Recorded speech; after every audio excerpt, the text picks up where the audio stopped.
গভীর শ্রদ্ধার সাথে স্মরণ করছি মহান স্বাধীনতার ঘোষক, বহুদলীয় গণতন্ত্রের প্রবক্তা, অবিস্মরণীয় রাজনৈতিক ব্যক্তিত্ব শহীদ রাষ্ট্রপতি জিয়াউর রহমান বীর উত্তমকে। তার সময় গৃহীত নীতি ও প্রক্রিয়া পরবর্তীতে সরকারি কলেজ ভিত্তি তৈরি করে। এরই ধারাবাহিকতায় তিনবারের প্রধানমন্ত্রী, একটি রাজনৈতিক যুগের প্রতীক, নতুন প্রজন্মের রাজনীতিকদের সাহসের অনুপ্রেরণা, আপসীর নেত্রী বেগম খালেদা জিয়াকে গভীর শ্রদ্ধা ভরে স্মরণ করছি।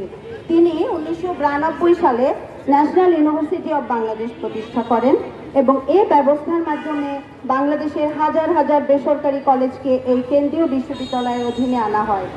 বর্তমান মাননীয় প্রধানমন্ত্রী জনাব তারেক রহমান এমপির নির্দেশনায় প্রণীত 31 দফা এবং বাংলাদেশ জাতীয়তাবাদী দল বিএনপির নির্বাচনী ইশতেহারে শিক্ষকদের মর্যাদা ও সুযোগ সুবিধা বৃদ্ধির ক্ষেত্রে বেতন ও পেশাগত উন্নয়নের উপর জোর দেওয়া হয়েছে। পেশাগত উন্নয়নের মধ্যে বিশেষ শিক্ষা ক্যাডারের পাশাপাশি আত্মীকৃত কয়েক হাজার শিক্ষক অন্তর্ভুক্ত রয়েছে। বাংলাদেশের শিক্ষা ব্যবস্থার উন্নয়ন ও উচ্চশিক্ষার বিস্তারে বেসরকারি কলেজ সরকারিকরণ একটি ধারাবাহিক এবং ঐতিহাসিক প্রক্রিয়া। স্বাধীনতার পূর্ব এবং পরবর্তী সময়ে MC college, Carmichael college, Ananda Mohan college, Eden মহিলা কলেজ সহ বহু গুরুত্বপূর্ণ প্রতিষ্ঠান সরকারি কাঠামোয় অন্তর্ভুক্ত হয়েছে। এর মাধ্যমে শিক্ষক কর্মচারীদের রাষ্ট্রীয় কাঠামোর অন্তর্ভুক্ত করে শিক্ষা ব্যবস্থার মান, সমন্বয় এবং প্রশাসনিক দক্ষতা বৃদ্ধি পেয়েছে। আত্মীকৃত কলেজ শিক্ষকদের মর্যাদা এবং চাকরির নিরাপত্তার নিশ্চয়তা শিক্ষা ব্যবস্থার স্থিতিশীলতার জন্য গুরুত্বপূর্ণ।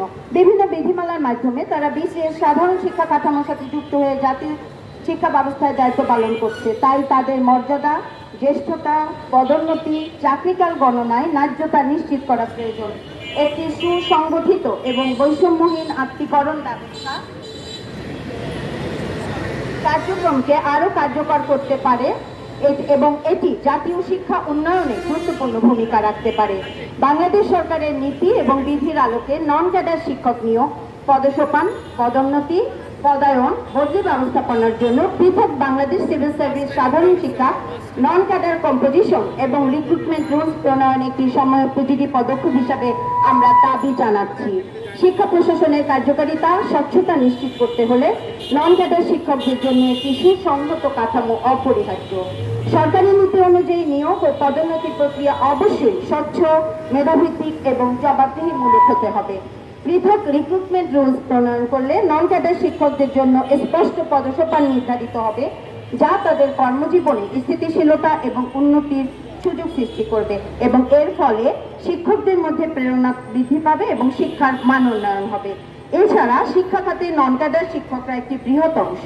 তাদের জন্য আলাদা বিধি প্রণয়ন করলে কর্মদক্ষতা মূল্যায়ন, প্রশিক্ষণ, পদোন্নতি, বদলি সবকিছু একটি সুনির্দিষ্ট কাঠামোর মধ্যে আসবে। সুতরাং সার্বিকভাবে বলা যায়, পৃথক নন ক্যাডার রিক্রুটমেন্ট রুলস প্রণয়ন একটি গুরুত্বপূর্ণ নীতি সংস্কার, যা শিক্ষা খাতে দক্ষতা, স্বচ্ছতা, জবাবদিহিতা বৃদ্ধিতে সহায়ক হবে। এছাড়া আমারই আজকের আনুষ্ঠানিক বক্তব্যের আরেকটি বিষয় আমি উল্লেখ করতে চাই, সেটি হচ্ছে আমরা আমাদের এই বিষয়টি নিয়ে বিভিন্ন সময় বিভিন্ন ঊর্ধ্বতন মহলে সরকারি কর্তৃপক্ষের কাছে বিভিন্ন সময় আমরা গিয়েছি, কিন্তু আসলে আমরা সেখানে কোনো কাঙ্ক্ষিত ফলাফল পাইনি। তাই আজকের এই মানববন্ধন থেকে প্রিন্ট এবং ইলেকট্রনিক মিডিয়ার আমাদের প্রিয় ভাই এবং বোনদের মাধ্যমে আমি মাননীয় প্রধানমন্ত্রীর কাছে বিনীতভাবে তার হস্তক্ষেপ কামনা করছি।